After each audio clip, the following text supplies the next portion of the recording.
Hi ചങ്ങായീസ്, ഞങ്ങളിന്ന് നാട്ടിലൊരു ഉത്സവത്തിന് വന്നിരിക്കുകയാണ്. ഞങ്ങളുടെ കൂടെ ദേവുട്ടിയും ശ്രീകുട്ടിയൊക്കെ ഉണ്ട്. ഞങ്ങൾ വൈകിട്ട് ഒരു 7 മണിയൊക്കെ ആയപ്പോൾ അവിടെ നിന്ന് ഇറങ്ങി. ഞങ്ങളെല്ലാവരും കൂടി ഒരുമിച്ചായിരുന്നു വന്നത്. ഇതാണ് അമ്പലം.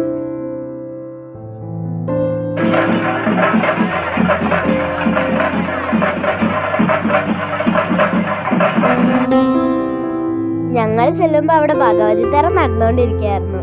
തറ കണ്ടിരിക്കാൻ നല്ല രസമാണ്. ഒരു തറ കഴിയുമ്പോഴേക്കും അടുത്ത തറ വന്നുകൊണ്ടിരിക്കും. അങ്ങനെ പുലർച്ചെ വരെ പല പല തറകൾ ഇങ്ങനെ മാറി മാറി ഉണ്ടാവും.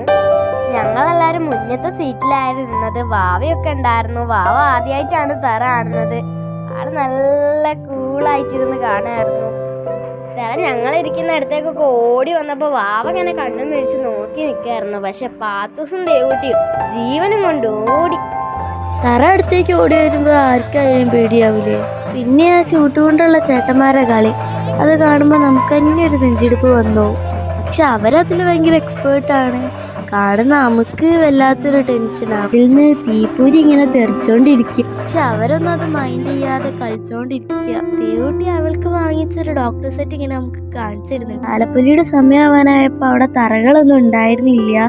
ആ സമയത്ത് ഞങ്ങൾ പോയി ഗ്രീൻ പീസും ഐസ്ക്രീമൊക്കെ വാങ്ങി കഴിച്ചു.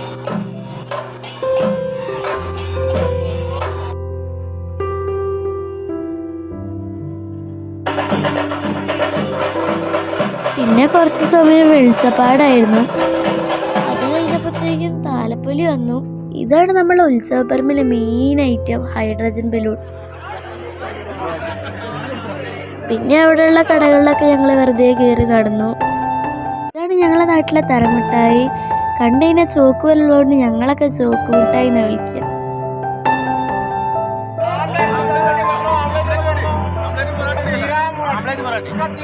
ഉത്സവപ്പറമ്പാണെങ്കിലും അവിടെ ചിക്കനും പൊറോട്ടയും ഓംപ്ലേറ്റും ഒക്കെ വിൽക്കുന്നുണ്ടായിരുന്നു. അവിടെ നിന്ന് ഒരു ഐസുരുതിയും ഫ്രൂട്ട് സലാഡും കഴിച്ചു. പിന്നെ ഒരുപാട് ലേറ്റ് ആയപ്പോൾ ഞങ്ങളെല്ലാവരും അവിടെ നിന്ന് ഇറങ്ങി. അപ്പോൾ എത്രയേ ഉള്ളൂ ഇന്നത്തെ വിശേഷം. Tata, bye bye, see you, good night.